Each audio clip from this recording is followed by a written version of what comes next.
Hello guys, start करते हैं हम अब आगे। जो हमारा टॉपिक है वो है क्रोमोसोम एंड क्रोमोसोमल एब्रेशंस। ठीक है, और ये हमारा पार्ट 7 है। हमारे 6 पार्ट्स पूरे हो चुके हैं 12 में से, जहाँ पे हम आपको बेसिक फिजिकल एंथ्रोपोलॉजी की फील दिला रहे हैं। ठीक है, तो अभी तक जितना भी आपको समझ में आ रहा है बढ़िया है। ठीक है, धीरे धीरे करके अब हम और खोलेंगे। ठीक है, अब हमारे पास 12 में से 6 पार्ट्स हो चुके हैं, 6 बचे हुए हैं। ठीक है, तो ये जो टॉपिक अभी हम पढ़ेंगे ये 9.4 का टॉपिक है। ठीक है, जिसमें आपके पास टॉपिक्स हैं न्यूमेरिकल एंड स्ट्रक्चरल एब्रेशंस। ठीक है, सेक्स क्रोमोजोनल एब्रेशंस जिसमें क्लिमफेल्टर है, टर्नर है, सुपर फीमेल है, इंटरसेक्स है एंड कुछ अदर सिंड्रोमिक डिसऑर्डर्स हैं। फिर हम पढ़ेंगे ऑटोसोमल एब्रेशन, जहाँ पे हम पढ़ेंगे डाउन सिंड्रोम के बारे में, पटाउ के बारे में, एडवर्ड के बारे में, क्राइडोचेट सिंड्रोम के बारे में। लास्ट में जो डी टॉपिक है genetic imprints in human disease, genetic screening, genetic counselling, human DNA profiling, gene mapping, genome study. देखिए, अभी तो बस बेसिक अंडरस्टैंडिंग डेवलप करेंगे। ठीक है, क्रोमोसोमल एब्रेशन, ठीक है, उससे रिजल्टेंट जो डिसऑर्डर्स होते हैं वो क्या हैं।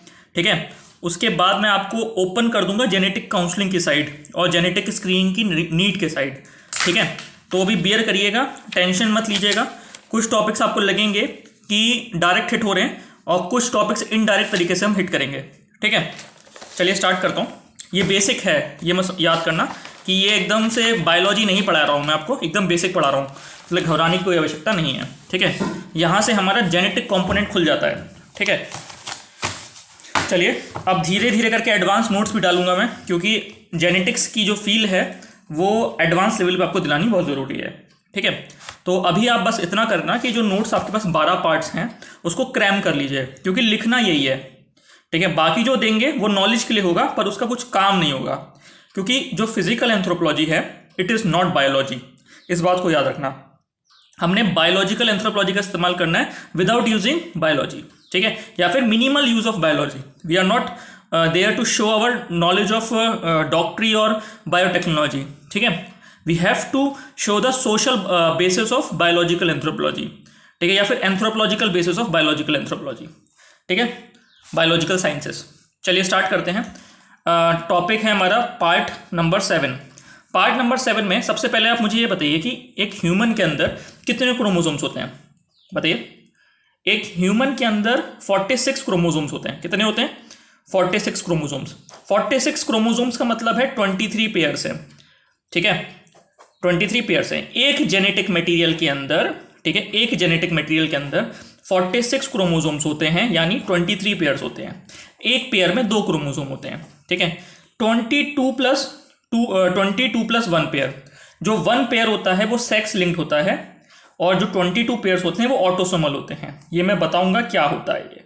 ठीक है, जिसके पास नॉलेज है वेल एंड गुड, जो एकदम नया है उसको टेंशन लेने की आवश्यकता नहीं है। ठीक है, देखिए, एकदम नॉर्मल कंडीशन जब होती है, नॉर्मल ह्यूमन हम और आप जो हैं, हमारे पास 46 क्रोमोसोम्स हैं। ठीक है, बात समझ आ रही है? लेकिन कई बार ऐसा होता है जेनेटिक डिसऑर्डर्स के केसेस में ये 46 क्रोमोसोम्स जो हैं, ठीक है, इसमें कुछ चेंज आ जाता है, इनके नंबर में कुछ चेंज आ जाता है या फिर इनके स्ट्रक्चर में कोई चेंज आ जाता है। ठीक है, जिससे बॉडी की मॉर्फोलॉजी बदल जाती है या फिर बॉडी की जो सस्टेनेंस स्ट्रेंथ है, मतलब बॉडी सस्टेन कर पाएगी वो वाली स्ट्रेंथ। ठीक है, बॉडी की लाइफ साइकिल। ठीक है, या फिर बॉडी के अंदर कुछ ऐसे फिजिकल अपीयरेंसेस आते हैं या मॉर्फोलॉजिकल अपीयरेंसेस आते हैं जो उसकी लाइफ को हिंडर करते हैं, उसके जीने को हिंडर करते हैं, और रिजल्ट इसका ये होता है कि इंसान जो है या फिर जो इंडिविजुअल है वो कुछ टाइम के बाद मर जाता है। ठीक है, और भी कुछ मॉर्फोलॉजिकल चेंजेस आ सकते हैं, जैसे उसके सोचने की क्षमता नहीं है, वो चल नहीं पा रहा है। ठीक है, या फिर हम कह सकते हैं कि उसकी सेक्स लाइफ नहीं है, या फिर उसके पास गिविंग बर्थ लाइफ होती है ना, कि बच्चे को ऑफस्प्रिंग प्रोड्यूस करने की टेंडेंसी नहीं है।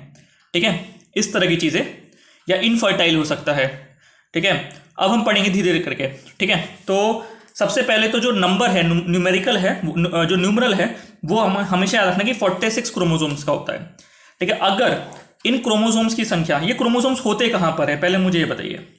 क्रोमोसोम्स न्यूक्लियस में पाए जाते हैं। न्यूक्लियस कहाँ होता है? सेल में होता है, और बॉडी सेल से बनी हुई है। ठीक है, तो न्यूक्लियस के अंदर क्रोमोसोम्स होते हैं, जो जेनेटिक मेकअप करते हैं। जेनेटिक मेकअप से क्या होता है, ये डिसाइड करते हैं कि जो बॉडी के प्रोटीन्स हैं, प्रोटीन्स मतलब बॉडी मेकिंग केमिकल की तरह याद रखिए, या फिर जो आपके बॉडी को बनाया है, ठीक है, जिन कंपोनेंट्स ने आपकी बॉडी को बनाया है, they are decided by a genetic code, ठीक है, which lies in the nucleus of a cell. अभी इतना याद रखिए बस, ठीक है, एकदम मैं डीप में नहीं जा रहा हूं, ठीक है, पकड़ के रखिए। तो अब इसकी जेनेटिक मटेरियल, जो जेनेटिक मेकअप है सेल के अंदर, अगर ये नॉर्मल होगा तो हम नॉर्मल इंडिविजुअल हैं, लेकिन अगर जेनेटिक मटेरियल एबनॉर्मल है, अब एबनॉर्मल कंडीशंस में बताऊंगा, या तो ये जो क्रोमोसोम का नंबर है 46 ये ऊपर नीचे हो जाए, क्रोमोसोम की संख्या ऊपर नीचे हो जाए, ठीक है, तब ये न्यूमेरिकल एब्रेशन बनाएगा, तो डिसऑर्डर आएगा। ये हो गया जेनेटिक डिसऑर्डर। डिसऑर्डर मतलब किसी भी प्रकार का जो फिजिकल अपीयरेंस है, मॉर्फोलॉजिकल अपीयरेंस है, वो जो है अलग दिशा में सिग्निफाई करेगा, या फिर नॉर्मल से वो हट जाएगा। नॉर्मल से जो हट जाता है वही डिसऑर्डर होता है, ठीक है। तो आपका जो न्यूमेरिकल है 46 नंबर, ठीक है, उसमें अगर हो सकता है कि 45 क्रोमोसोम पाए जा रहे हैं, एक क्रोमोसोम एब्सेंट है, या फिर हो सकता है कि एक क्रोमोसोम ज़्यादा है, ठीक है, ज़्यादा या कम जो भी है वो डिसऑर्डर है। उससे जो बनने वाली मॉर्फोलॉजी है बॉडी की वो जो है इफेक्ट होगी। इतना समझ में आया, इट वुड बी अफेक्टेड, ठीक है। अब हम क्या करेंगे, सबसे पहले हम ये न्यूमेरिकल की बात करेंगे, न्यूमेरिकल एब्रेशन की बात करेंगे, ठीक है, कोई दिक्कत। अब न्यूमेरिकल भी काफ़ी तरीके का होता है, ऐसा नहीं है। देखो जो सेक्स क्रोमोसोम्स होते हैं वो लास्ट के पेयर होता है, 22 जो होते हैं वो ऑटोसोमल क्रोमोसोम्स होते हैं, ऑटोसोमल क्रोमोसोमल पेयर होते हैं, ठीक है। जो लास्ट वाला है वो सेक्स लिंक्ड है, that defines the sex of an individual, ठीक है। बात समझ में आ रही है। जैसे मैं बात करता हूँ बॉय का और गर्ल का, जो बॉय का होता है और गर्ल का होता है, बॉय का तो होता है 22 + XY, ठीक है, और गर्ल का होता है 22 + XX, ठीक है। बात समझ में आ रही है। जो 22 पेयर्स हैं और एक पेयर XX वाला है, यहाँ पे भी 22 पेयर्स और एक पेयर XY वाला है, कोई दिक्कत, यही चीज़ है। तो आपका अगर न्यूमेरिकल क्रोमोसोमल एब्रेशन है सेक्स लिंक्ड में, मतलब एक क्रोमोसोम जो है सेक्स वाला जा रहा है, तब इसको बोलेंगे numerical sex linked chromosomal aberration. बात समझ में आ रही है। अगर 22 पेयर्स में से कोई क्रोमोसोम गायब हो रहा है तो उसको बोलेंगे न्यूमेरिकल ऑटोसोमल क्रोमोसोमल एब्रेशन, वो मैं बताऊंगा आगे जाके। तो ये सब जो हैं जेनेटिक डिसऑर्डर्स हैं या फिर एबनॉर्मेलिटी हैं, ठीक है।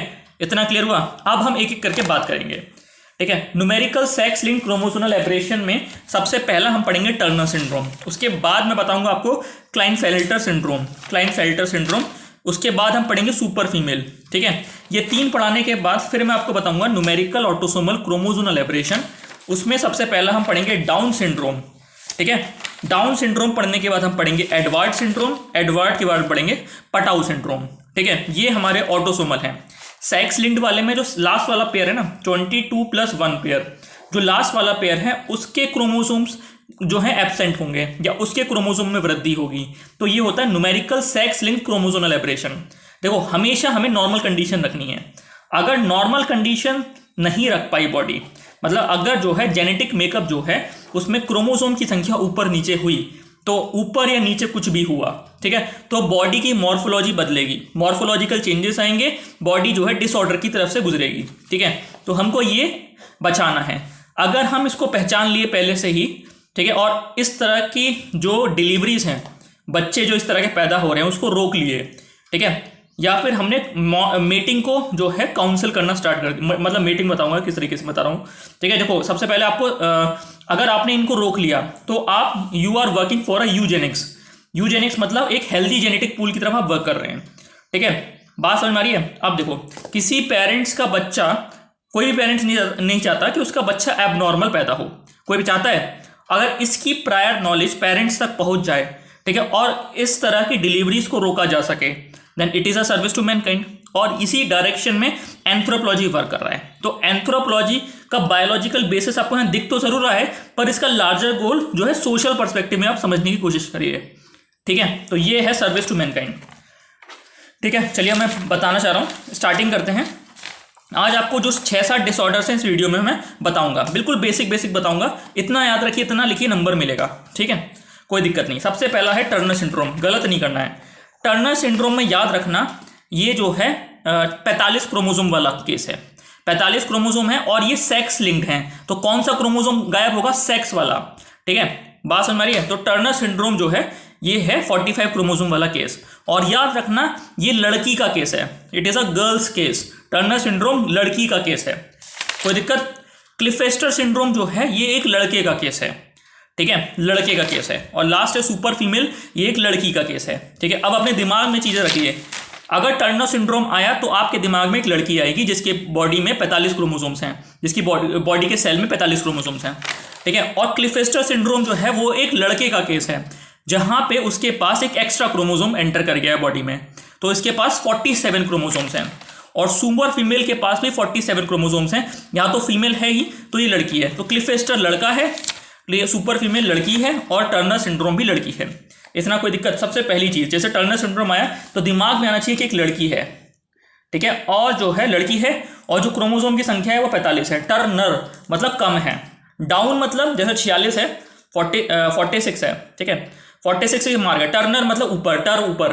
ठीक है, तो टर मतलब ऊपर, तो 46 के ऊपर 45 है, और डाउन मतलब नीचे आओ तो 46 के बाद 47 है। तो याद रखना टर्नर में हमेशा 45 क्रोमोसोम्स हैं और डाउन में 47 क्रोमोसोम है। डाउन भले ही 47 क्रोमोसोम दिख रहा है आपको, लेकिन डाउन सेक्स लिंक्ड एबरेशन नहीं है। डाउन में जो क्रोमोसोम गायब होगा वो कौन सा होगा? वो ऑटोसोमल होगा, जो ऊपर के 22 है ना उसमें से गायब होगा। कोई दिक्कत?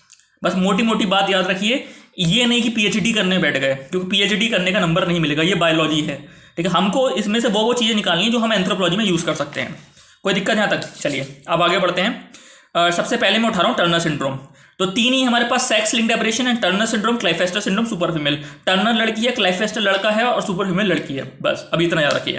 टर्नर में 45 क्रोमोसोम है, बाकी सुपर फीमेल और किसमें जो हमारा क्लाइफेस्टर में 47 क्रोमोसोम है। क्रोमोसोम का नंबर ज्यादा है। और कौन सा क्रोमोसोम है? सेक्स वाला, सेक्स लिंक, जो एक्स वाई और एक्स जो क्रोमोसोम्स है, वाई क्रोमोसोम, ये वाले नंबर की बात कर रहा हूँ। ठीक है, चलिए तो टर्नर सिंड्रोम है, आ जाइए इनको नोट्स पे। 45 क्रोमोसोम्स हैं, ये लड़की का केस है। If a girl child is born with 45 chromosomes, 45 chromosome मतलब एक जो है सेक्स क्रोमोसोम गायब है। एक लड़की पैदा हुई है जिसकी बॉडी में एक सेक्स क्रोमोसोम गायब है। ठीक है, और सेक्स लड़की में जो केस होता है, बताओ कौन सा केस होता है? 22 पेयर्स प्लस जो लास्ट पेयर सेक्स वाला पेयर है वो एक्स का पेयर है, और लड़के में एक्स वाई का पेयर है। तो लड़की से कौन सा क्रोमोसोम नंबर गया? एक्स वाला गया, क्योंकि दोनों कॉमन ही तो हैं। तो फिर उसके पास एक एक्स क्रोमोसोम गायब है। किसके पास? लड़की। तो एक ऐसी लड़की पैदा हुई है जिसकी बॉडी में 45 क्रोमोसोम्स हैं, और उस 45 क्रोमोसोम में से जो एक क्रोमोसोम गायब है वो एक्स क्रोमोसोम गायब है। अब ये नॉर्मल कंडीशन तो नहीं है, ये एबनॉर्मल कंडीशन है। ठीक है, बात समझ रही है?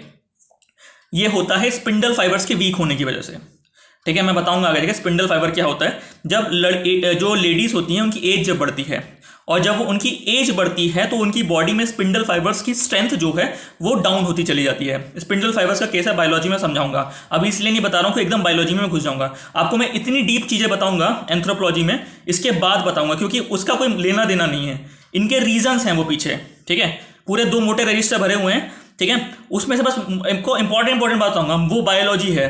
ठीक है, ये जो चीजें आपको दिख रही है ये आपको आंसर में डालनी है। वहां अगर आप स्पिंडल फाइबर डायग्राम बनाने बैठ गए ना, नंबर नहीं मिलेगा।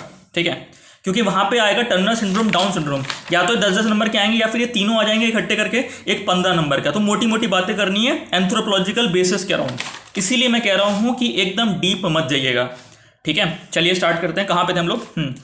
तो 45 = 44 + x0। ठीक है, जो जीरो मैं बोल रहा हूँ वो कौन सा क्रोमोसोम गायब हुआ है? एक्स क्रोमोसोम गायब हुआ है। अब 46 होने चाहिए थे नॉर्मल लड़की पैदा होने के लिए, पर 44 + x हैं। जो मैं 22 की बात कर रहा था वो पेयर की बात कर रहा था। तो 44 क्रोमोसोम्स ऑटोसोम वाले तो सही हैं, लेकिन एक सेक्स क्रोमोसोम एक्स गायब है।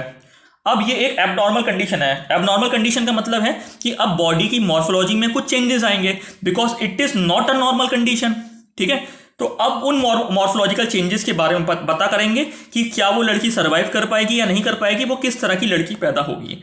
हमको क्या करना है, हमको जेनेटिक स्क्रीनिंग करनी है, इस तरह के बच्चे जो हैं वो पैदा ना हो, क्योंकि इस तरह के बच्चे अगर पैदा होते हैं तो उनके लिए अनुकूल एनवायरनमेंट बनाना मुश्किल हो जाता है। अगर आपकी जेनेटिक काउंसलिंग अच्छी है या फिर अब आप जेनेटिक स्क्रीनिंग कर पा रहे हैं, आपकी देश में लॉज हैं ऐसे जो यूजेनिक्स को प्रमोट कर रहे हैं। यूजेनिक्स मतलब एक हेल्दी जीन पूल पॉपुलेशन का मेंटेन करने के लिए, ठीक है, तो आप इस तरह के केसेस को अवॉइड कर सकते हैं। ठीक है, क्लियर हो गया। देखो क्या होता है, एमनियोसेंटेसिस होता है, केस होता है, एमनियोटिक फ्लूइड निकाला जाता है, ठीक है, जो प्रेग्नेंट लेडीज हैं, ठीक है, फिर उसकी कैरियोटाइपिंग करते हैं, ठीक है, और उससे ये पता लगाया जाता है कि किसी तरह का डिसऑर्डर तो नहीं है प्रेगनेंसी से पहले, ठीक है, मतलब डिलीवरी से पहले हम ये पता कर लेते हैं प्रेगनेंसी के दौरान कि जो बच्चा पैदा हो रहा है उसमें किसी तरह का जेनेटिक डिसऑर्डर तो नहीं है। एमनियोसेंटेसिस हो गया, कैरियोटाइपिंग हो गया, इनके जरिए मैं बताऊंगा टेक्निक्स किस तरह की होती हैं। ठीक है, एक सिरिंज से एमनियोटिक फ्लूइड निकाला जाता है लेडीज़ के में से, ठीक है, फिर उसका आप क्या करते हैं, आप क्रोमोजोनल मैपिंग करते हैं, ठीक है, कैरियोटाइपिंग करते हैं, फिर आप इससे पता लगाते हैं कोई जेनेटिक डिसऑर्डर है नहीं है। अगर आपको पहले ही पता लग गया कि जो बच्चा पैदा होगा उसके पास 45 क्रोमोसोम्स हैं, तब आपके पास मेडिकल टर्मिनेशन ऑफ प्रेगनेंसी के जरिए, जो 20 हफ्ता 22 हफ्ता वाला है केस, अभी रिसेंट में अमेंडमेंट हुआ था, पढ़िएगा, मेडिकल टर्मिनेशन ऑफ प्रेगनेंसी के जरिए आप बच्चे को with in limited time abort करा सकते हैं। ठीक है, क्लियर हो गया। तो ये है, ये तरीका है, ठीक, इसी की मैं बात कर रहा हूँ। ठीक है, तो it is a service to mankind. तो अब हम पढ़ रहे हैं टर्नर सिंड्रोम में, कहाँ पे थे हम लोग, the girl child suffers from a number of symptoms. क्यों, कौन सा केस है, 44+X0 वाला केस है, 44+X0, तो खूब सारे सिम्टम से सफर करेगा, ठीक है, उसको बोलेंगे हम टर्नर सिंड्रोम। क्या बोलेंगे, टर्नर सिंड्रोम। ठीक है, अब कौन कौन से केसेस हैं, सबसे पहला, हर डेवलपमेंट इज एबनॉर्मल, एकदम एबनॉर्मल बच्चा है। She has a very short stature, अपने दिमाग में रखिए, ठीक है, उसकी हाइट सबसे कम है, छोटी हाइट है। her development is abnormal, she has a short stature, she does not have puberty and menstrual cycle। ठीक है, ना तो उसके पास प्यूबर्टी है, ठीक है, ना तो उसके मेंस्ट्रुअल साइकिल, ना तो उसको मींसेस आते हैं, ना तो उसको पीरियड आते हैं। तो इस तरह की एक लड़की पैदा हुई है। और although she has female genitalia, female sex organ उसके पास हैं, her ovary fails to develop normally, उसकी ओवरी जो है वो डेवलप नहीं कर पा रही है। So she is not fecund, मतलब she is not capable of bearing child. ठीक है, एक इनफर्टाइल बच्चा पैदा होगा जो आगे जाके इनफर्टाइल इंडिविजुअल बनेगा। ठीक है, इतना क्लियर हुआ। अब व्हाट इज फिकंडिटी, फिकंडिटी वाला चैप्टर है, फर्टिलिटी एंड फिकंडिटी। जो फिकंडिटी होती है, it is the capacity of bearing child's.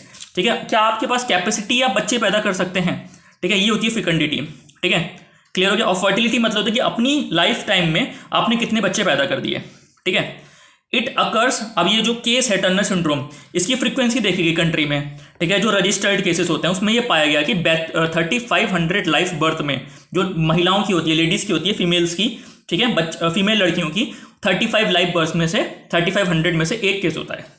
हर 3500 में से एक केस जो है वो टर्नर सिंड्रोम का हो रहा है। इसको हमें रोकना है। ठीक है, इसके क्लियर हुआ। तो क्या हो गया, हमने कौन कौन सा पेज पढ़ा, सिम्टम्स बताओ जरा। एबनॉर्मल डेवलपमेंट है, शॉर्ट स्टैच्यूर है, हाइट नहीं बढ़ेगी, प्यूबर्टी और मेंस्ट्रुअल साइकिल नहीं है, ठीक है, और फीमेल जेनिटिलिया है, इसके पास फीमेल सेक्स ऑर्गन्स हैं, बट उसकी ओवरीज जो हैं वो फेल करेंगी टू डेवलप नॉर्मली, और शी इज़ नॉट फिकंड। ठीक है, मतलब she is not capable of bearing child. ठीक है, क्लियर हो गया। तो वो सर्वाइव तो कर रही है, वो बच्चा सर्वाइव तो करेगा, ठीक है, बट उसका डेवलपमेंट नॉर्मल नहीं है। ठीक है, ये रीजंस हैं, ठीक है, साइंटिफिक रीजंस। अब हम पढ़ रहे हैं what is the anthropological basis और इम्प्लीकेशन ऑफ टर्नर सिंड्रोम। देखो, टर्नर सिंड्रोम अफेक्ट्स फर्टिलिटी, ठीक, ये फर्टिलिटी और फिकंडिटी को अफेक्ट करता है, ये हम पढ़ेंगे 11.3 में, fertility and fecundity, and population growth में भी ये अफेक्ट करेगा। क्योंकि आप देखो ना, 3500 में से एक लेडी ऐसी हो, एक बच्चा ऐसा है जो फर्टाइल नहीं है, तो पॉपुलेशन ग्रोथ को अफेक्ट करेगा। Woman with Turner syndrome is incapable of bearing the child and so Turner syndrome affects the fertility and fecundity. ठीक है, और ये जो है फर्टिलिटी और फिकंडिटी को अफेक्ट करता है। बस इतना ही डालो टर्नर सिंड्रोम में, इससे ज़्यादा काम नहीं करना है। इससे ज़्यादा करोगे तो वो बायोलॉजी है। क्लियर हो गया, चलिए आगे बढ़ते हैं। अब है क्लिफेस्टर सिंड्रोम, क्लेनफेल्टर सिंड्रोम। ठीक है, ये एक लड़का है 47 क्रोमोसोम्स वाला। अब बताओ, सुपर फीमेल, ये एक लड़की है 47 क्रोमोसोम वाली। टर्नर सिंड्रोम, ये एक लड़की है 45 क्रोमोसोम वाली। बस इस चीज़ को एकदम क्लिक करना चाहिए दिमाग में। ठीक है, अब क्लाइफेस्टर सिंड्रोम पढ़ रहा हूँ मैं, ये एक लड़का है। अब boy infant is born with 47 chromosome. कितने क्रोमोसोम है बॉडी में, 47 क्रोमोसोम्स हैं। ठीक है, मतलब एक लड़का है। अब लड़के का बताओ नॉर्मल ह्यूमन क्या है, बताओ। और नॉर्मल ह्यूमन है उसका normal chromosomal number 44 plus XY, ठीक है, 44 प्लस XY है। अब उसके पास एक एक्स्ट्रा क्रोमोसोम आया है, वो भी सेक्स वाला। और कौन सा क्रोमोसोम आया है? X आया है, याद रखना, इसको रटो। 44 plus XY plus X extra आ गया है, ठीक है। और ये क्यों हुआ है? क्योंकि बॉडी में स्पिंडल फाइबर्स वीक हुए हैं फीमेल में, because she is an aged lady. इसलिए बोलते हैं कि जल्दी शादी फीमेल्स की हो जाती है, तो ये वाले जो केसेस हैं ये कम रहते हैं। जल्दी मतलब एकदम ऐसा नहीं कि मतलब 19-17 पे करा दी, नहीं, मतलब एक एवरेज एज होती है ना 25 से 27-28 तक, ये एज में शादी हो जानी चाहिए फीमेल्स की। उसके बाद जब 35 या फिर 32 से 34, 35, 37 में लोग शादी करते हैं, ठीक है, फिर उसमें ये केसेस स्टार्ट हो जाते हैं जहाँ पे आपके स्पिंडल फाइबर्स वीक हैं। स्पिंडल फाइबर्स क्या करते हैं? वो क्रोमोसोम से अरेंज होता है। आपने देखा होगा मेटाफेज वाली, आपको थोड़ा सा आइडिया होगा, मेटाफेज जैसी स्टेज है जब सेल डिवीजन आप पढ़े होंगे या फिर अभी पढ़ेंगे, वैसे भी कोई दिक्कत नहीं है। तब जब ये क्रोमोसोम्स का डिस्ट्रीब्यूशन होता है ना, तब ये दोनों साइड से जोर लगता है, ठीक है, मैं बताऊंगा आगे, टेंशन मत लो। तब क्रोमोसोम के डिस्ट्रीब्यूशन में इक्वल डिवीजन होना चाहिए था, ठीक है, but due to the weakening of these spindle fibres, ठीक है, एक एसिमेट्रिकल पुश आता है जिससे एक आध क्रोमोसोम्स एक्स्ट्रा इधर चला जाता है या ये लूज कर देता है, या तो ये एक्स्ट्रा खींच लेगा या तो ये लूज कर देगा, ठीक है। अभी नहीं समझ में आ रहा होगा तो अभी मत जानिए इसको, ये रीजंस हैं इनके पीछे के, ठीक है। चलिए, तो क्लाइनफेस्टर सिंड्रोम जो है एक लड़का है। A boy infant is born with 47 chromosomes, 47 is equal to 44 plus XY, और एक एक्स्ट्रा क्रोमोसोम है वो है X। ये X उसके पास एक्स्ट्रा आ गया है, ठीक है, तो उसके पास एक्स्ट्रा आ गया है। तो मैंने बोला नॉर्मल कंडीशन क्या है? 44 प्लस XY लड़के के लिए। अब 44 plus XY plus X, it is an abnormal condition. मतलब ज्यादा मिलना ऐसा थोड़ी कि अच्छा है, ज्यादा मिलना भी बेकार है और कम मिलना भी बेकार है। हमको बैलेंस्ड अप्रोच है इसमें, ठीक है, कोई दिक्कत? ठीक है, चलिए स्टार्ट करते हैं। तो 44 प्लस XY प्लस X, ये है क्लाइनफेस्टर सिंड्रोम, और ये लड़का है। The affected child suffers from a number of symptoms known as Klinefelter syndrome. जो सबसे पहला है, the affected male has female character like large breast, उसका ब्रेस्ट साइज बड़ा है, and sparse body hairs, body पे हेयर नहीं है, ठीक है। तो आप देखो, इमेजिन करो, ठीक है, बॉडी पे हेयर भी नहीं है और ब्रेस्ट ज्यादा है, लड़का है। लेकिन the person has normal male genitalia, ठीक है, मेल जेनिटिलिया भी है, मेल के सेक्स ऑर्गन्स भी हैं, पर टेस्टिस छोटे हैं, ठीक है, स्क्रोटल सेक्स के टेस्टिस छोटे हैं। अब इसका ये मतलब है इनएबिलिटी टू प्रोड्यूस स्पर्म्स। तो अब इसमें क्या है, मेल और फीमेल दोनों के सेक्स ऑर्गन्स आ गए एक लड़के में, ठीक है। चलिए, there is also a tendency of mental retardation, mental retardation है, ठीक है, कोई दिक्कत यहां तक? ठीक है भाई, ये सब जेनेटिक डिसऑर्डर है, इसमें आप किसी को दोष नहीं दे सकते हो, ठीक है, क्योंकि वो उसके हाथ में नहीं है। क्लियर है? समझ में आ रहा है ना क्या मैं बोलना चाह रहा हूं? ठीक है, तो there is also tendency of mental retardation. अब इट अकर्स इन हर 400 में से एक बंदा ऐसा होगा, हर 400 में से एक लड़का ऐसा होगा जो क्लाइनफेस्टर सिंड्रोम से सफर कर रहा है, ठीक है, कोई दिक्कत? तो hence it is a common abnormality, ठीक है, कोई दिक्कत? ये एक डिसऑर्डर है, बॉडी की मॉर्फोलॉजी बदली नहीं, बॉडी की मॉर्फोलॉजी बदल गई, क्यों? क्योंकि बॉडी के अंदर का जो जेनेटिक मेकअप है वो बदल चुका है, बदल चुका है मतलब फ्रॉम बर्थ, ठीक है। क्यों बदला? क्योंकि स्पिंडल फाइबर्स जो है एसिमेट्रिक पुश लगाए, ठीक है। बाय चांस भी होता है और बाय नेचर भी होता है कि Klinefelter syndrome, Turner syndrome, super female जैसे इंडिविजुअल्स पैदा हो जाते हैं, ठीक है। हमको क्या करना है? हमको जेनेटिक स्क्रीनिंग का इस्तेमाल करना है, जेनेटिक काउंसलिंग का इस्तेमाल करना है। स्क्रीनिंग मतलब पहले तो आप ये रीजंस, पहले तो आप टेस्ट करेंगे कि कौन कौन इन सिंड्रोम से सफर कर सकता है बच्चा, उसके बाद बड़ा काम स्टार्ट होगा काउंसलिंग का। पेरेंट्स को समझाना भी तो है कि अब आपका जो बच्चा पैदा होगा उसको क्लाइनफेस्टर सिंड्रोम है, या फिर आपका जो बच्चा पैदा होगा उसको टर्नर सिंड्रोम है, ठीक है। तो आपको डिसीजन लेना है, ठीक है, आपको किस तरीके से प्रोसीड करना है। Are you ready? अब आप क्या देखते होंगे, क्लाइनफेस्टर सिंड्रोम से जो बच्चे पैदा हुए, अब उसको उनको पेरेंट्स जो हैं, ठीक है, समय के साथ वो एक्सक्लूड कर देते हैं फैमिली से, ठीक है।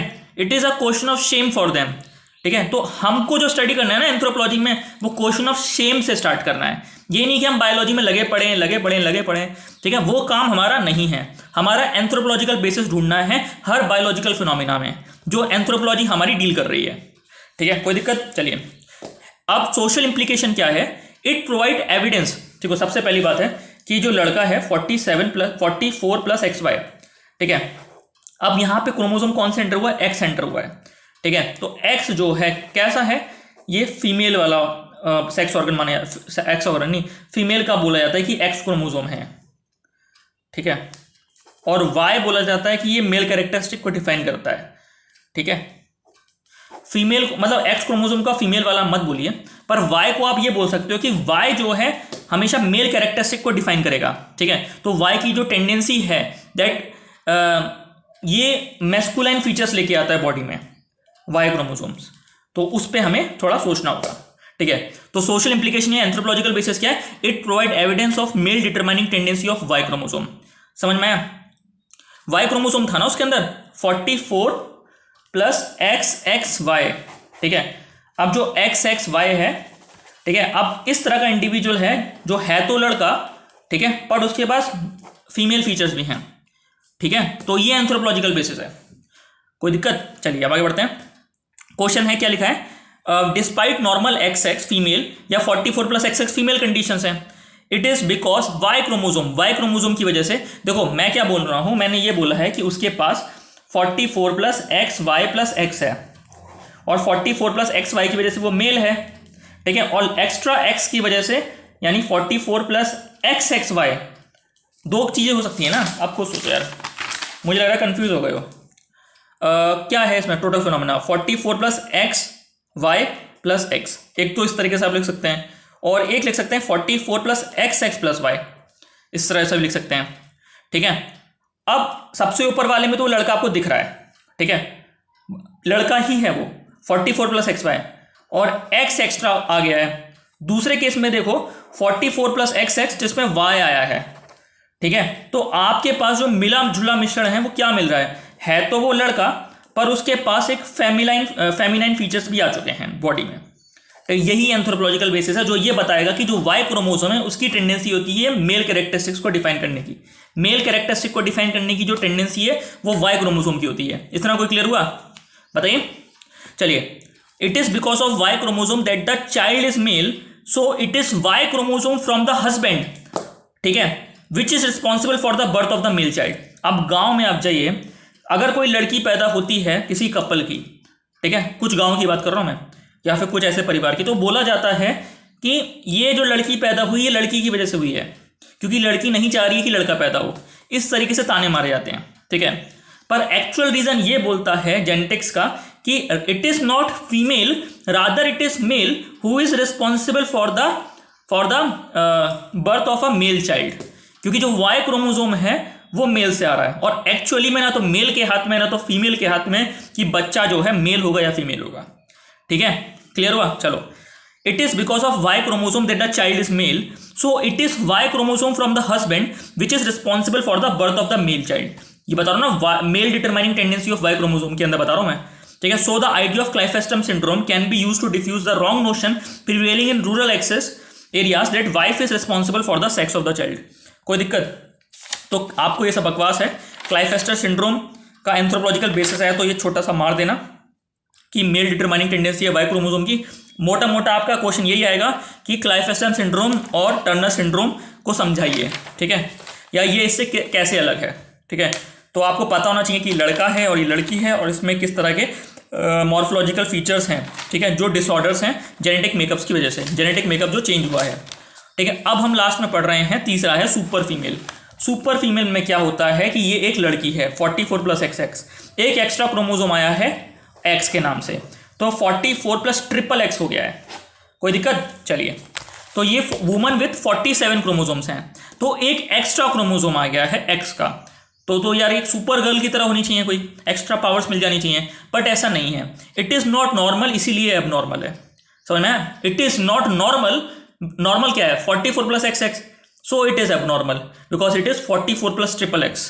कोई दिक्कत? चलिए, ये अकर करता है 1200 में से एक। क्लाइफेस्टर था 400 में से एक, 400 में से एक था, वो था 3500 में से एक, ठीक है। कौन सा? Turner syndrome. क्लाइफेस्टर 400 में से एक, तो सुपर फीमेल जो है वो 1200 में से एक है, ठीक है। फीमेल लाइफ बर्थ 1200 जब लड़कियां पैदा होंगी उसमें से एक जो है वो सुपर फीमेल होगी। कोई दिक्कत? चलिए, अब सुपर फीमेल क्या है? Super female because of presence of extra X chromosome in many cases disturb the genetic balance of genetic information essential for normal female development and in this case they are infertile. और इस case में भी जो super female बनेगी एक extra X chromosome की वजह से दे आर इनफर्टाइल, तो ये भी इनफर्टाइल है। ठीक है, कोई दिक्कत? तो आपको सुपर फीमेल, क्लाइफेस्टर सिंड्रोम और टर्नर सिंड्रोम के तीनों एक बच्चे यंग ऑफस्प्रिंग्स आप देखने हैं।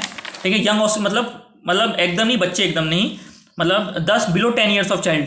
और इनको देखिए किस तरह के हैं। ठीक है, गूगल करिए, सुपर फीमेल देखिए, क्लाइफेस्टर सिंड्रोम देखिए और टर्नर सिंड्रोम देखिए। ठीक है, वहां से क्लियर हो जाएगा पिक्चर। अब मैं एंटर करूंगा न्यूमेरिकल ऑटोसोमल क्रोमोसोमल एब्रेशन के अंदर।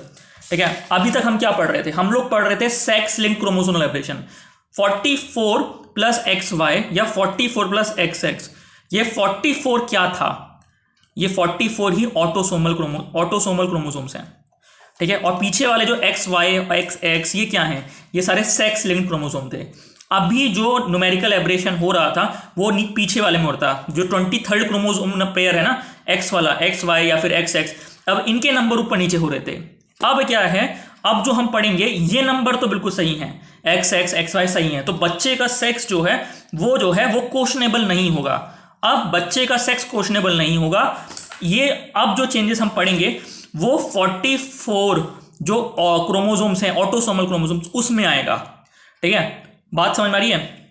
यहां पे बच्चे का सेक्स जो है, जो बच्चे का जेंडर है, it is not questionable. Hair body की मॉर्फोलॉजी चेंज करेगी ऑटोसोमल क्रोमोसोम के नंबर के एब्रेशन की वजह से। ठीक है, जो 44 क्रोमोसोम्स हैं, ठीक है, 44 क्रोमोसोम्स मतलब 22 पेयर्स। क्लियर हो गया? कोई दिक्कत? चलिए अब हम पढ़ते हैं। Numerical autosomal chromosomal aberration 23 pairs हैं। 44 प्लस एक पेयर जो है सेक्स लिंक्ड वाला है। ठीक है, जो 44 जो है मतलब 22 पेयर्स जो है वो ऑटोसोमल हैं। तो इसमें सबसे पहले हम पढ़ेंगे डाउन सिंड्रोम। ठीक है, उसके बाद हम लोग पढ़ेंगे एडवर्ड सिंड्रोम, उसके बाद पढ़ेंगे पटाऊ सिंड्रोम। तो इसमें या कोई भी लड़का हो सकता है, लड़की हो सकता है, दोनों में केस होंगे। ठीक है, क्योंकि यहां पे सेक्स क्वेश्चनेबल नहीं है। ठीक है, सेक्स वाला XY हो XX हो में मतलब ही नहीं। ठीक है, कोई दिक्कत है? कोई दिक्कत नहीं है, क्योंकि वो तो अपना नॉर्मल रहेगा। अब जो है जैसे स्पिंडल फाइबर में अपने आप को अरेंज करे थे ना क्रोमोसोम्स, ठीक है, करे थे ना, जब वो टूट के अलग होने वाले थे। तो अब जो है जो क्रोमोसोम्स हैं, क्रोमोसोमल पेयर्स हैं 1 2 3 से लेकर 23 तक। ठीक है, जो क्रोमोसोम्स हैं, क्रोमोसोमल पेयर्स हैं, उसमें जो ऊपर ऑटोसोमल वाले 22 पेयर्स में से अब चेंजेस होने वाले हैं। अब उसमें एब्रेशन आएगा। जो नीचे वाला जो 23rd पेयर है उसको कोई इशू नहीं होने वाला। इतना क्लियर हुआ? चलिए अब पढ़ते हैं। न्यूमेरिकल ऑटोसोमल क्रोमोसोमल एब्रेशन में सबसे पहला है Down syndrome. It is very common autosomal aberration found in, या तो लड़का होगा तो लड़की होगा, क्योंकि क्वेश्चनेबल है ही नहीं, सेक्स वाला काम है ही नहीं सेक्स लिंक्ड क्रोमोसोम्स का, तो लड़का लड़की कुछ भी हो सकता है। ठीक है, पर हमको वहां याद रखना था क्लाइफेस्टर कैसा था, लड़का था, टर्नर जो है लड़की थी। ठीक है, सुपर फीमेल लड़की थी। यहाँ डाउन सिंड्रोम कोई भी हो सकता है। ठीक है, अब याद रखना कि ये जो है डाउन सिंड्रोम हर 600 बच्चों में से एक में पाया जा रहा है। ये डाटा लिखोगे तो नंबर मिलता है। ठीक है, हर 600 में से एक में पाया जा रहा है। And it is found in all the racial groups, चाहे वो कॉकोसॉइड हो, मोंगोलॉइड हो, नेग्रोइड हो। Very general line. Down syndrome occurs due to the trisomy. Trisomy समझते हैं? जो 21st ऑटोसोमल क्रोमोसोम है, कितने पेयर हैं क्रोमोसोम्स के बताओ? 23 हैं, जिसमें से 22 ऑटोसोम है और एक सेक्स वाला है।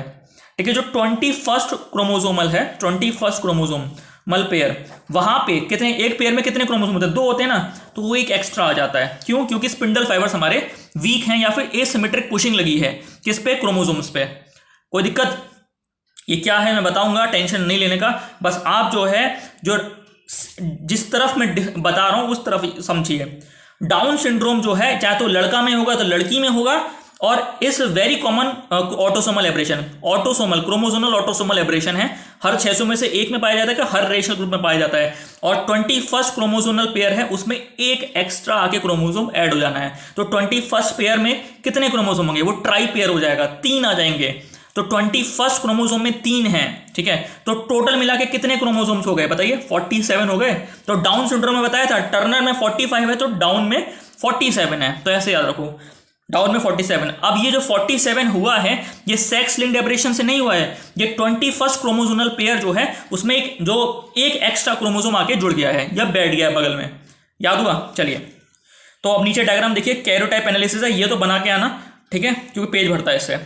अब ऊपर एक पेयर है, एक पेयर में 2 क्रोमोसोम है, एक्स नहीं है, ये क्रोमोसोम का सिंबल है ऐसे 2 3, और जब 21 देखिए तो पेयर वही था पूरा अपना, उसमें एक एक्स्ट्रा साइड में लगा दिया है मैंने। क्यों लगाया साइड में? क्योंकि ये जो है एसिमेट्रिकल पोजीशन की वजह से इस साइड आ गया है, ठीक है, बाकी सब नॉर्मल है। लास्ट में एक्स देख रहे हैं तो ये क्या है, ये लड़की है, ठीक है, डाउन सिंड्रोम में, ठीक है, और नीचे एक्स वाई होता तो लड़का होता, कोई इशू नहीं है। देखिए अब आगे बढ़ रहे हैं, कैरियोटाइप ऑफ डाउन सिंड्रोम क्या है, ठीक है। कैरियोटाइप ऑफ डाउन सिंड्रोम क्या था, मैंने बताया था कि कैरियोटाइप एनालिसिस करते हैं, उसमें आप इसी तरीके से क्रोमोसोम्स को अरेंज करते हैं, बड़े साइज से छोटे साइज तक सारे पेयर्स को इसी डायरेक्शन में अरेंज करते हैं, ठीक है। कैरियोटाइप एनालिसिस का एक मैप चार्ट आता है जिसमें आप देखते होंगे ब्लैक कलर से डायग्राम बना होता है, ठीक है, ब्लैक तरह के क्रोमोसोम्स बने होते हैं खूब सारे, 23 पेयर तक पूरे होते हैं। गूगल करिए कैरियोटाइप एनालिसिस, देखिए उसमें आपको दिख जाएगा, सारे क्रोमोसोम्स को अरेंज करते हैं, ठीक है, कोई दिक्कत। वहां पे आप ये पाएंगे जो 21 क्रोमोसोमल पेयर है उसमें एक एक्स्ट्रा ऐड हो गया है, ठीक है। तो कैरियोटाइप ऑफ डाउन सिंड्रोम क्या है, it is the method of arranging chromosome from large to small size, ठीक है। अब हम पढ़ेंगे कि मॉर्फोलॉजिकल बॉडी में चेंज क्या आएंगे, क्योंकि ये नॉर्मल कंडीशन तो है नहीं, नॉर्मल नहीं है तो एबनॉर्मल है, और एबनॉर्मल है तो नॉर्मल मॉर्फोलॉजी होगी नहीं बॉडी की मॉर्फोलॉजी जो है वो कुछ चेंज होगी, या बॉडी की जो कंडीशंस हैं, या बॉडी का जो लिवेबिलिटी समझते हैं कि वो कितनी आसानी से अपनी जिंदगी को जिएगा नॉर्मल इंसान की तरह, वो किस तरीके से चेंज हुई है। देखो क्या है, जो अफेक्टेड चाइल्ड है या तो वो मेल हो गया तो फीमेल होगा, इस मेंटली रिटार्डेड बच्चा है, ठीक है, शॉर्ट हैंड्स है, हाथ छोटे होंगे, ठीक है, पैर भी छोटे होंगे, ठीक है, हाथ छोटे हैं, पैर छोटे हैं, मेंटली रिटार्ड है, हार्ट एबनॉर्मल है, क्या हार्ट क्या है, एबनॉर्मल है, ठीक है, हार्ट एबनॉर्मल है तो डेथ के चांसेस बहुत ज्यादा हैं। एपिकेंथिक फोल्ड ऑफ द आई है, आईलिड है, ठीक है, मोंगोलॉइड फीचर इसके अंदर आ जाता है, ठीक है, आंख इस तरीके से हैं उसके, हाइट छोटी है, लिम्ब छोटे हैं, पैर छोटे हैं, हार्ट एबनॉर्मल है, ये रट लीजिए, यही मारना है। The child exhibits epicanthic fold of the eyelid that gives him superficial resemblance to mongoloid, कोई दिक्कत। चलिए, there is a direct correlation between the age of the mother and the occurrence of Down syndrome. क्यों? अगर as of the mother ज्यादा होगी तो down syndrome की chances भी ज्यादा हो जाएंगी, ठीक है। The incidence of Down syndrome is very very high when the older mother after 40 years. अगर 40 साल के बाद जो है लेडी कंसीव करती हैं या मदर बनती हैं तो उन केसेस में डाउन सिंड्रोम की फ्रीक्वेंसी बहुत ज़्यादा होती है, क्योंकि जो स्पिंडल फाइबर्स हैं वो काफ़ी वीक होते हैं, ठीक है। Gives birth to child.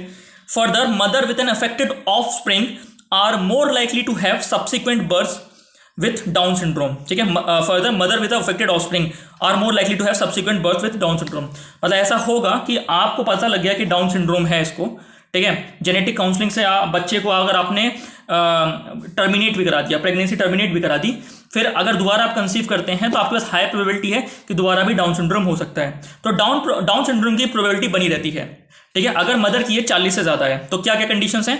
हाथ जो हैं छोटे हैं, पैर छोटे हैं, मेंटली रिटार्डेड है, ठीक है, एबनॉर्मलिटी ऑफ द हार्ट है, एपिकेंथिक फोल्ड ऑफ द आई है, मोंगोलॉइड फीचर है, ठीक है, 40 साल से ज़्यादा एज हो लेडीज़ की, तो फिर उस केस में ज़्यादा चांसेस हैं कि इस तरह का डाउन सिंड्रोम जो है वो आ सकता है। तो हमको क्या है ज़रूरी? जेनेटिक स्क्रीनिंग और genetic counselling.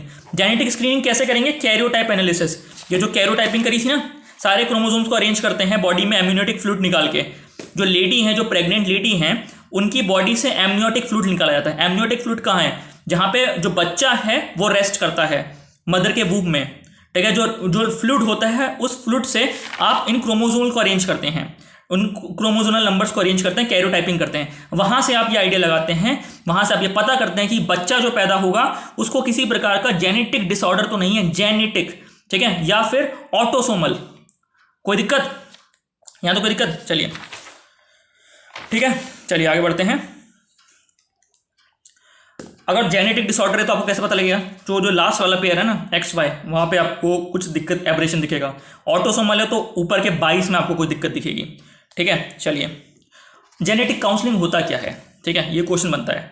After diagnosing the karyotype of fetus, जो मैं बात कर रहा हूँ, कैरियोटाइप जो आपने बनाया ये पूरा, it becomes clear that if child is suffering from Down syndrome और नॉट, ठीक है, then the parent should be given counselling. अब पेरेंट्स को समझाना पड़ेगा ना, डॉक्टर को तो पता लग गया कि ये डाउन सिंड्रोम से बच्चा पैदा होने वाला है, तो अब पेरेंट्स को समझाना बड़ा है, ठीक है। That there would be a child who would suffer from Down syndrome, ठीक है। The parents needs to be educated of the symptoms of Down syndrome. अब पेरेंट्स को बताना पड़ेगा जो आपका बच्चा पैदा होगा वो मेंटली रिटार्डेड होगा, उसके हाथ छोटे होंगे, पैर छोटे होंगे, एबनॉर्मलिटी ऑफ द हार्ट होगी, वो ज़्यादा सर्वाइव नहीं कर पाएगा, epicanthic fold of the eye होगा, ठीक है। So that the parents could take inform decision choice to terminate the pregnancy. Medical termination of pregnancy का अभी अमेंडमेंट हुआ था रिसेंटली में, जब ये इसकी अवधि बढ़ाई गई थी और जो रेगुलेशन को ईज आउट किया था कि आसानी से आप जो है टर्मिनेट कर सकते हैं प्रेगनेंसी को, और जो रेगुलेशंस है वो इतने बाध्य नहीं थे। पहले होता था कुछ कंडीशन की 2 डॉक्टर्स की कंडीशन चाहिए, उसमें कुछ लिमिट को बढ़ा के 1 डॉक्टर कर दिया गया, ठीक है। फिर उस लिमिट के बाद भी अब 2 डॉक्टर तो ऑलरेडी हैं ही, मैं बताऊंगा आगे, कोई दिक्कत नहीं है। Medical termination of pregnancy act 2020 जो है इसको डाल के देखिए और उसके अमेंडमेंट को समझिए, ठीक है, क्या चेंजेस सरकार लेके आई है। तो जीएस का क्वेश्चन है, ठीक है। तो जेनेटिक काउंसलिंग वहाँ काम आती है, क्यों काम आई समझ में आ गया। तो जेनेटिक काउंसलिंग में क्वेश्चन आया ना तो सारे पूरा लगा देना, पीछे के सारे सिंड्रोम्स लिख देना और फिर एरो बना के लिख देना कि ये डिसऑर्डर होगा।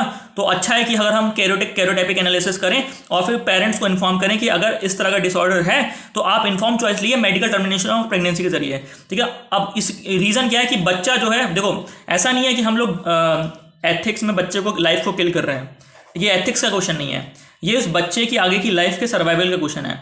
अभी तो उसको हम लाइफ दे सकते हैं बट आगे जाके उसको एक्सक्लूजन फेस करना पड़ सकता है, ठीक है, और काफ़ी सारी चीज़ें दिक्कत में हो सकती हैं। दिक्कत मतलब कि पेरेंट्स के लिए भी और उस बच्चे के लिए भी, ठीक है। If parents are accepting the child as it is तो वो अलग कंडीशन है, वो अलग चीज़ है। लेकिन अगर पेरेंट्स ही बोलें कि अगर कि इस तरह का बच्चा हम एक्सेप्ट नहीं कर सकते हैं, ठीक है, तो वो एक अलग हैजार्ड हो सकता है बच्चे के लिए, ठीक है। तो उस सिनेरियो में ये जेनेटिक काउंसलिंग और जेनेटिक स्क्रीनिंग अपना योगदान दे रहा है, ठीक है। बायोलॉजिकल एंथ्रोपोलॉजी का यूज़ यहाँ है, ठीक है। अब आगे पढ़ते हैं, अगला सिंड्रोम है एडवार्ड सिंड्रोम। क्या है? एडवार्ड सिंड्रोम, ठीक है। चलिए अब बिल्कुल सेम है, यहाँ पे क्या है 18वां जो क्रोमोसोमल पेयर है वहाँ पे ट्राइसोमी आएगी, कौन से पे? 18 पे, ठीक है। अब डाउन में 21वें पे आई, एडवार्ड में 18 पे आई, ठीक है। और पटाऊ इसके बाद हम पढ़ेंगे उसमें 13वें पे आएगी, 13 पे, ठीक है। क्लियर हो गया? इसको रटिए, जो रटना है वो तो रटना ही है भाई, ठीक है। अगर ये नहीं रटेंगे और कहेंगे सर हमको सब दे दीजिए हम सब पढ़ लेंगे तो फिर उससे फ़ायदा नहीं होगा ना। बेसिक मिनिमम जानना बहुत ज़रूरी है, ठीक है। तो बेसिक मिनिमम रटिए पहले। चलिए एडवार्ड सिंड्रोम में पढ़ेंगे, it is due to the trisomy of 18वां क्रोमोसोम नंबर, ठीक है। अब इसका सबसे पहले आप कैरोटाइपिंग करेंगे। कैरोटाइपिंग में क्या होगा, जो सबसे बड़ा क्रोमोसोमल पेयर है सबसे पहले, फिर साइज घटते हैं उस ऑर्डर में हम अरेंज करते रहेंगे। कितने क्रोमोसोमल पेयर हैं? 22 + 1, 22 जो है ऑटोसोमल है, 1 जो है सेक्स लिंक्ड क्रोमोसोमल पेयर है। तो सेक्स लिंक्ड क्रोमोसोमल पेयर से मतलब नहीं, वो तो नॉर्मल है ही, क्योंकि अभी हम क्या पढ़ रहे हैं, न्यूमेरिकल एब्रेशंस इन ऑटोसोमल क्रोमोसोम्स, ठीक है। चलिए तो कैरोटाइप अब जब करेंगे तो आप जैसे ही अब 18वें नंबर पे आएंगे आपको पता चलेगा कि यहाँ पे एक एक्स्ट्रा क्रोमोसोम आके बैठ गया है, तो इसको बोलेंगे एडवार्ड सिंड्रोम। क्या बोलेंगे? एडवार्ड सिंड्रोम, ठीक है, एडवार्ड सिंड्रोम। अब एडवार्ड सिंड्रोम जब भी आपको पता चल गया तो अब उसके सिम्टम्स क्या हैं, क्योंकि ये नॉर्मल कंडीशंस तो है नहीं, क्योंकि इसमें भी 47 क्रोमोसोम्स हैं, 47 है ना, ठीक है। अब इसमें आप देख रहे होगे भाई क्रोमोसोम नंबर कम नहीं है, ज़्यादा ही है। तो ऑटोसोमल क्रोमोसोम में कभी भी नंबर कम नहीं होगा। क्रोमोसोम नंबर कम कहाँ हो रहा है, किस केस में? सेक्स लिंक्ड में। कौन सा है वो? टर्नर। तो केवल टर्नर ही है जिसमें 45 क्रोमोसोम सब पढ़ेंगे, बाकी सब में ज़्यादा ही हैं, ठीक है। बस ऐसे याद रखो। 95% ऑफ द टाइम फीटस जो है अबॉर्ट कर जाएगा खुद ब खुद इन मदर के वूम में 3 मंथ में, 3 महीने में बच्चा जो है खुद ब खुद मर जाएगा, ठीक है, अगर एडवार्ड सिंड्रोम हुआ, ठीक है। बात समझ में आ रही है? तो कई केसेस ऐसे सुने होंगे ना कि बच्चा खुद ब खुद वूम में टर्मिनेट हो रहा है, ठीक है, तो हो सकता है वो एडवार्ड सिंड्रोम का केस हो, ठीक है।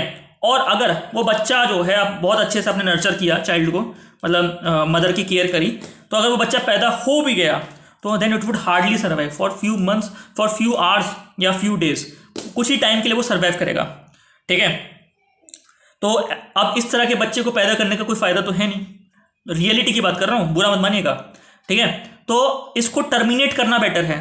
जेनेटिक काउंसलिंग और जेनेटिक स्क्रीनिंग के टूल्स की मदद से मैनकाइंड को ये बताना ज़रूरी है कि इस तरह की सिचुएशन को डील कैसे करना है। यहाँ पे एंथ्रोपोलॉजी वर्क कर रहा है, ठीक है, बायोटेक्नोलॉजी अपना रोल अदा कर रहा है, बायोलॉजी अपना रोल अदा कर रहा है, मेडिकल साइंस अपना कर रहा है, पर एंथ्रोपोलॉजी का क्या काम है? Sociological basis of human life को स्ट्रेंथ देना, या फिर ह्यूमन लाइफ को आसान बनाना, या उसको समझना कि जो चीज़ें गलत हैं या फिर जो चीज़ें जो हैं वो डिसऑर्डर आप समझ रहे हैं, ठीक है, या फिर जो ह्यूमन लाइफ को आप वर्थलेस समझ रहे हैं, उसका रीजन क्या है और इस चीज को अवॉइड कैसे करा जा सकता है। अवॉइड मतलब कि अगर इस तरह के बच्चे पैदा होंगे तो आपको दुख ज्यादा होगा, ठीक है, दुख ज्यादा होगा ना, समझ रहे हैं ना क्या मैं बात कर रहा हूं, बच्चे के लिए भी और कपल के लिए भी, ठीक है, क्लियर है, कोई दिक्कत नहीं है।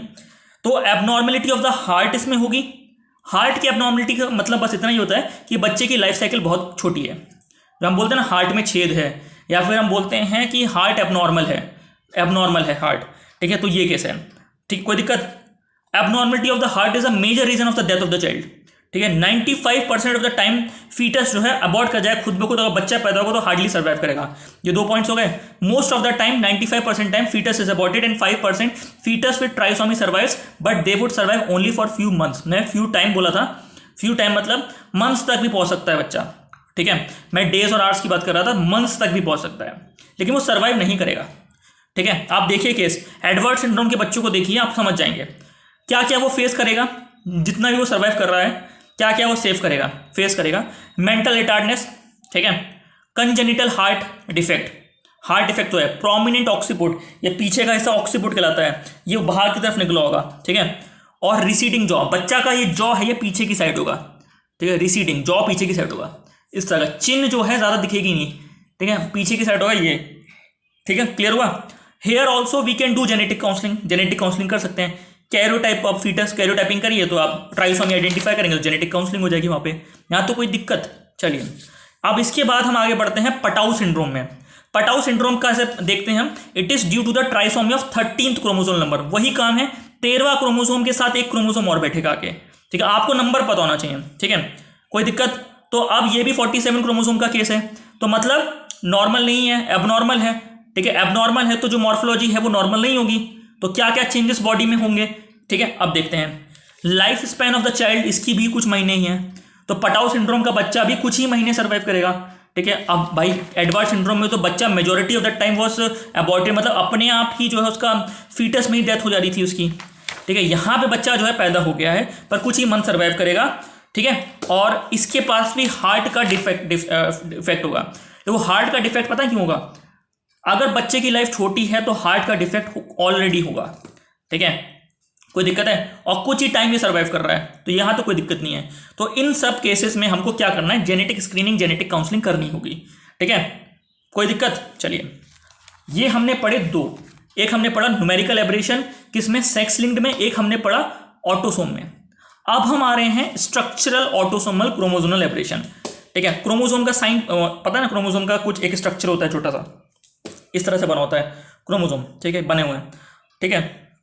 तो कई बार ऐसा होगा कि कोई क्रोमोसोम हो सकता है किसी के आर्म टूट जाए, ठीक है, कैसे, क्यों, जब स्पिंडल फाइबर्स की एसिमेट्रिक पुश लग रहा था, एसिमेट्रिक पुश बोलूंगा, या फिर कोई से ज्यादा पुश लगा एक साइड से, तो उस स्नैचिंग में, ठीक है, एक हाथ आर्म टूट जाए, हाथ पैर टूट जाएंगे ना, किसी का टूट जाता है जब लड़ाई होती है, समझ लिए, थोड़ा समझने की कोशिश करिए, ऐसे बोल रहा हूं मैं, कभी हाथ टूट गया, पैर टूट गया, हो गया, तो कई बार ऐसा होगा कि कई बार क्राइडोचैट जो केस है, जो मैं बता रहा हूं, क्राइडोचैट जो केस है, उसमें क्रोमोसोम की एक हाथ टूट जाएगा, एक आर्म टूट जाएगी। अब ये भी अब नॉर्मल केस है, आपके पास क्रोमोसोम की संख्या तो 46 है ही, 46 है ना, 46, 23 पेयर आपके पास दिखेंगे, ठीक है, बट यहां पे क्या है, एक क्रोमोसोम का स्ट्रक्चर जो है वो चेंज हुआ है। स्ट्रक्चर चेंज होने से भी बॉडी की मॉर्फोलॉजी बदल जाती है, तो नॉर्मेलिटी का कितना इंपॉर्टेंस है आप समझ पा रहे होंगे, ठीक है, कोई दिक्कत। तो स्ट्रक्चरल ऑटोसोमल क्रोमोसोमल एब्रेशन में सबसे पहला सिंड्रोम हम पढ़ेंगे क्राइडू-चैट सिंड्रोम, ठीक है, क्राइडू-चैट सिंड्रोम हम पढ़ने वाले हैं, ठीक है, कोई दिक्कत। It is due to the deletion of the arm of the 5th chromosome. आपने क्या, 5th क्रोमोसोमल पेयर में एक 5th क्रोमोसोम है, ठीक है, एक 5वां क्रोमोसोमल पेयर है, उसमें एक क्रोमोसोम की हाथ टूट गया है, आर्म टूट गई है, ठीक है, कोई दिक्कत। देखो कैरियोटाइप बना है क्राइडोचैट में, सबसे बड़े से 23वें पेयर तक लाना है, 1 2 3 4 5 6 से लेकर 23 तक। अब 5वें पेयर का एक क्रोमोसोम का एक हाथ टूट गया है, तो स्ट्रक्चरल एब्रेशन है, स्ट्रक्चरल, न्यूमेरिकल नहीं है, क्योंकि न्यूमेरिकल नंबर 46 अभी भी है, ठीक है, तो कोई दिक्कत। तो अगर ऐसा है 5वें का हाथ टूटा है, 5वें पेयर के एक क्रोमोसोम का हाथ टूटा है, तो यह है क्राइडू-चैट सिंड्रोम। क्या है, क्राइडू-चैट, एक का आर्म टूट जाता है, ठीक है। द अफेक्टेड चाइल्ड, जो ये अफेक्टेड चाइल्ड है, प्रेगनेंसी के दौरान जब बच्चा पेट में है माँ के, जब रोता है, बच्चे रोते ना, हमिंग साउंड होती है, produces sound resembling to the mewing of cat. कैसी आती है? म्यूइंग ऑफ कैट, जैसे बिल्ली रो रही है, इसीलिए इसका नाम क्राई टू चैट है। कोई दिक्कत? अब इस तरह का बच्चा जब पैदा हो जाता है, ठीक है, तब किस तरह का मॉर्फोलॉजी दिखती है? ये आंख है, ये डिस्टेंस पे दिखती है, नॉर्मल नहीं है। ये एक इधर है तो इधर पहुंच जाएगी, एक इधर पहुंच जाएगी, तो आपको एबनॉर्मल सा दिखेगा। ठीक है, देखिए वाइडली स्पेस्ड आइज दिखेंगी, एपिकेंथिक फोल्ड्स दिखेंगे, peculiar features of the face and various physical and mental retardness आपको दिखेगी। ये क्राई टू चैट का केस था। ठीक है, आप इसका भी बच्चा देख लीजिए, कहाँ पे, किसमें, गूगल करके, क्राई टू चैट।